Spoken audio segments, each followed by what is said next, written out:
Hello, good morning आप सभी को। तो मैंने सोचा आज सुबह एक शॉर्ट वीडियो बनाती हूँ, तो मैं अपनी शॉर्ट वीडियो की शुरुआत कर रही हूँ। तो सुबह देखो बारिश कितनी लगी है, मौसम 2 दिन से ख़राब है और ये स्नोवी की मस्ती देखिए आप।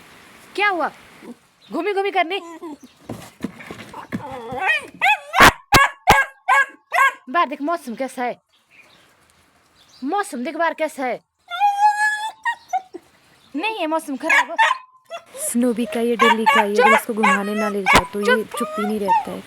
अगर आपको मेरी वीडियो अच्छी लगी तो लाइक करें, शेयर करें, सब्सक्राइब करें और मुझे कमेंट में ये भी बताएं कि आपको कैसी लगती है मेरी वीडियो।